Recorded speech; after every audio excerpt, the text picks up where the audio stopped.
दोस्तों, हमारा ब्रह्मांड इतना बड़ा है जिसमें कोई तो ऐसी जगह जरूर मौजूद हो सकती है जहां पर ऐसा एनवायरनमेंट है कि वहां आसानी से कोई जीवित प्राणी सरवाइव कर सकता है। और ऐसा ग्रह हम पिछले कई सालों से ढूंढ रहे हैं। हमारी पृथ्वी पर हर प्रकार की पॉसिबिलिटी मौजूद है। आज लाखों प्रजातियां पृथ्वी पर जीवित हैं, लेकिन ब्रह्मांड में आखिर लाखों प्रजातियों को जीवित रखने वाला कोई ग्रह क्यों नहीं मिला?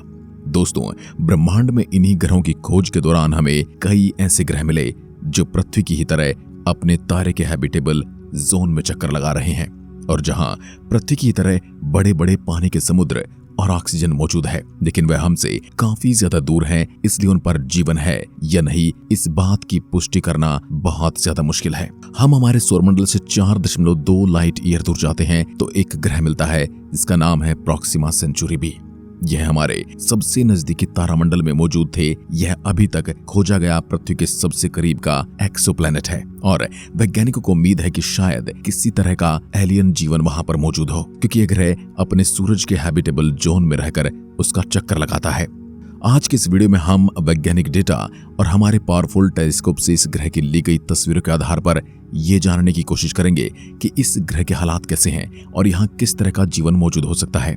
आप देख रहे हैं फ्यूचर साइंस यूट्यूब चैनल। ऐसी ब्रह्मांड की डॉक्यूमेंट्रीज के लिए चैनल को सब्सक्राइब करें।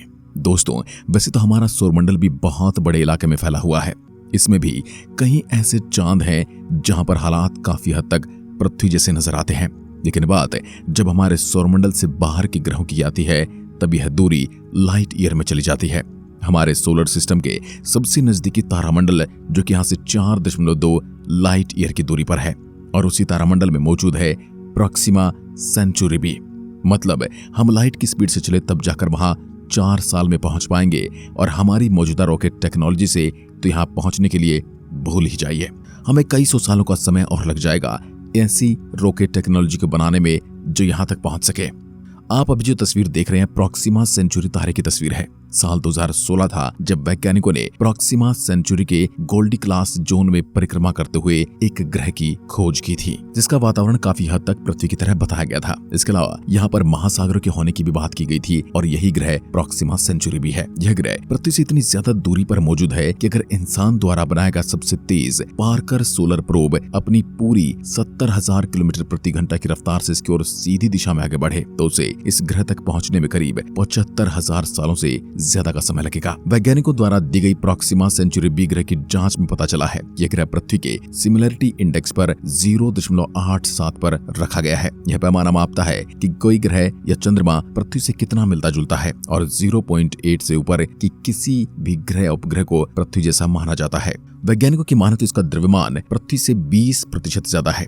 कई रिसर्च में यह भी सामने आया है कि यह ग्रह अपने तारे से टाइडली लॉक्ड होकर इसके चक्कर लगा रहा है। यह एक ऐसी स्थिति होती है जब गुरुत्वाकर्षण खिंचाव के चलते कोई ग्रह अपनी धुरी पर उतना ही घूमता है जितना वह अपने तारे की परिक्रमा करते हुए घूमता है, जिसके कारण उस ग्रह का एक हिस्सा हमेशा अपने तारे की ओर रहता है और दूसरा हिस्सा हमेशा अंधकार में रहता है, जिसमें किसी ग्रह का केवल एक ही भाग हमेशा प्रकाश में रहता है जबकि दूसरा भाग हमेशा अंधकार में डूबा रहता है, जिसके कारण इस ग्रह के ग्रहों का एक हिस्सा जला देने वाली गर्मी से भरा होता है, दूसरे हिस्से पर जमा देने वाली ठंड होती है। इसी तरह की स्थिति हमारे चंद्रमा के साथ भी है, क्योंकि हमारा चंद्रमा भी हमारी पृथ्वी के साथ टाइडली लॉक्ड होकर उसकी परिक्रमा करता है, जिसके कारण चंद्रमा का केवल एक ही हिस्सा पृथ्वी की ओर रहता है और वही हमें दिखाई देता है। वैसे तो प्रॉक्सिमा सेंचुरी भी अपने तारे के काफी ज्यादा करीब होकर उसकी परिक्रमा करता है, जिसके कारण यहाँ पर एक साल केवल पृथ्वी के 11 दिनों के बराबर है। लेकिन अपने तारे के इतना करीब होने के बावजूद भी इस ग्रह का तापमान काफी नॉर्मल है, क्योंकि प्रॉक्सिमा सेंचुरी बी एक रेड ड्वार्फ स्टार है जिनका आकार और तापमान कम होता है पर इनका गुरुत्वाकर्षण बहुत अधिक होता है। प्रॉक्सिमा सेंचुरी बी पृथ्वी और सूर्य के बीच की दूरी के 20 गुना अधिक पास से अपने तारे प्रॉक्सिमा सेंचुरी के चक्कर लगाता है और इसके कारण ही प्रॉक्सिमा सेंचुरी बी पर अपने तारे के गुरुत्वाकर्षण का ज्यादा प्रभाव पड़ता है, जिसके कारण हो सकता है कि अगर इस ग्रह पर समुद्र मौजूद हैं तो वहां पर रहने वाले को तेज गुरुत्वाकर्षण खिंचाव के चलते बड़ी बड़ी समुद्री लहरें देखने को मिले।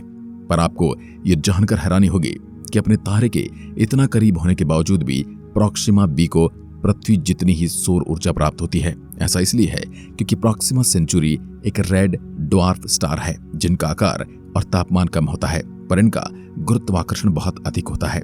किसी प्रॉक्सिमा सेंचुरी जैसे रेड ड्वार्फ स्टार का तापमान लगभग 2200 से 3200 डिग्री सेल्सियस के बीच हो सकता है, जिसके कारण इनके करीब रहने वाले ग्रहों पर भी पानी द्रव अवस्था में मौजूद होने की संभावना पाई जाती है, क्योंकि इनका गोल्डीलॉक्स जोन बहुत पास होता है। पर ग्रहों के इतना करीब होने के कारण इसे गोल्डीलॉक्स जोन वाले ग्रहों को लगातार इन तारों से निकलने वाले रेडियो एक्टिव किरणों का सामना करना पड़ता है। वैज्ञानिक रिसर्च बताती कि प्रॉक्सिमा सेंचुरी बी ग्रह के पास भी पृथ्वी की ही तरह वातावरण मौजूद है, और वैज्ञानिक अपने कई रिसर्च में साबित कर चुके हैं कि इसके वातावरण में कुछ मात्रा में ऑक्सीजन भी मौजूद है, जिसके बाद बहुत से वैज्ञानिकों का मानना था कि वहां पर भी एलियन जीवन मौजूद हो सकता है। पर जैसे कि मैंने आपको थोड़ी देर पहले बताया कि यह ग्रह अपने तारे से टाइटली लॉक्ड है, इसलिए कई वैज्ञानिकों का मानना है कि इस ग्रह पर टर्मिनल जोन ही एक ऐसी जगह है जहां पर जीवन की सबसे ज्यादा संभावना है। टर्मिनल जोन किसी टाइटली लॉक्ड ग्रह के ध्रुवों के बीच से जाता हुआ वह भाग होता है जहां पर दिन और रात आकर मिलते हैं, जिसके कारण यहाँ का तापमान ग्रह की दूसरी जगहों की तुलना में काफी नॉर्मल होता है और यहाँ पानी के द्रव अवस्था में रहने की संभावना सबसे ज्यादा होती है। यानी अगर हमारे प्रॉक्सिमा सेंचुरी बी ग्रह पर कहीं जीवन मौजूद हो सकता है तो उसकी संभावना सबसे ज्यादा टर्मिनल जोन में ही है, और अगर यहाँ पर सच में किसी तरह का जीवन मौजूद है तो वह पृथ्वी के जीवन से बिल्कुल अलग होगा, क्योंकि यहाँ की परिस्थितियां पृथ्वी से बिल्कुल अलग हैं। रिसर्च बताती हैं कि प्रॉक्सिमा सेंचुरी बी के अपने तारे से काफी ज्यादा करीब होने के कारण इस पर उस तारे से निकलने वाले काफी ज्यादा रेडियो एक्टिव पार्टिकल्स और तूफान पहुंचते हैं। वैसे कई रिसर्च ये भी बताती हैं कि इस ग्रह के पास एक हल्का मैग्नेटिक फील्ड भी है जो पृथ्वी जितना ताकतवर तो नहीं है, पर कुछ हद तक इस पर पड़ने वाले रेडियो एक्टिव पार्टिकल्स को जमीन तक पहुंचने से रोकता है। लेकिन इसके बावजूद बहुत ज्यादा मात्रा में रेडियो एक्टिव पार्टिकल्स और रेडिएशन इसकी सतह तक पहुंचते हैं, जिसके कारण इस ग्रह पर जीवन काफी मुश्किल हो सकता है। और अगर यहाँ पर किसी भी तरह का जीवन मौजूद है तो इसका मतलब है कि उनके पास इन रेडियो एक्टिव पार्टिकल से बचने का कोई ना कोई तरीका जरूर है। यानी इस ग्रह पर ऐसे जीव मौजूद हो सकते हैं जो ऐसी खतरनाक रेडियो एक्टिव पार्टिकल्स के बीच रह सके, जिनके बीच मनुष्य शरीर कैंसर जैसी खतरनाक बीमारियों का शिकार हो सकता है। साथ ही आपको ये भी बता दें कि प्रॉक्सिमा सेंचुरी बी ग्रह से जुड़ी एक मिस्ट्री ये भी है जिसे अभी तक कोई वैज्ञानिक सुलझा नहीं पाया है। 2020 में एस्ट्रोनॉमर्स को प्रॉक्सिमा सेंचुरी की ओर से आते हुए कुछ रेडियो सिग्नल प्राप्त हुए। इन सिग्नल ने 982 मेगाहर्ट्ज पर रेडियो स्पेक्ट्रम के एक बहुत ही नैरो बैंड बनाए, और यह काफी हैरान कर देने वाली बात थी क्योंकि इस तरह के रेडियो सिग्नल को केवल इंसानी टेक्नोलॉजी से ही जनरेट किया जा सकता है। यानी या तो यह सिग्नल किसी ऐसी एलियन सभ्यता द्वारा पृथ्वी पर भेजे गए हैं जो मनुष्य जितनी विकसित है, या फिर इन सिग्नल को समझने में इंसान गलती कर रहे हैं। आज 2 साल बीत जाने के बाद भी वैज्ञानिक किसी नतीजे पर नहीं पहुंचे कि सिग्नल क्या है और इनमें क्या छिपा है। पर इन कई सालों की रिसर्च में कई रिसर्चर्स का यह भी मानना है कि सिग्नल पृथ्वी के ऑर्बिट में घूमती हुई स्टारलिंक सैटेलाइट द्वारा उत्पन्न किए जाते हैं। सिग्नल चाहे कहीं से भी आए हों, लेकिन यह इस बात को गलत नहीं ठहराते कि प्रॉक्सिमा सेंचुरी पर जीवन की संभावना काफी ज्यादा है, और हो सकता है कि वहां पर किसी तरह की एडवांस सिविलाइजेशन पनप रही हो, पर शायद अभी वह इंसानों जितनी तरक्की न कर पाए हों, इसलिए शायद वह अभी हमसे कांटेक्ट नहीं कर पा रहे हैं। यानी हमें खोजते रहना चाहिए और उस दिन का इंतजार करना चाहिए जब हमें कोई एलियन सिग्नल पृथ्वी पर मिले, या फिर हम खुद उन ग्रहों पर जाकर एलियंस के होने या फिर न होने का सबूत ढूंढ सकें। और उसके लिए हमें टाइप 2 सिविलाइजेशन बनने का इंतजार करना होगा, क्योंकि तभी हम ब्रह्मांड में इतनी दूर तक यात्रा करने में सफल हो पाएंगे। वैसे आपको क्या लगता है, 2020 में एस्ट्रोनॉमर्स ने प्रॉक्सिमा सेंचुरी की दिशा से आने वाली जिन रहस्यमय रेडियो सिग्नल्स को रिकॉर्ड किया, क्या वह पृथ्वी तक किसी एलियन सिविलाइजेशन ने भेजे थे? आप अपने सुझाव हमें कमेंट में लिखकर जरूर बताएं। एक बार फिर मिलते हैं एक और ऐसी दिलचस्प वीडियो के साथ। तब तक के लिए नमस्कार, धन्यवाद।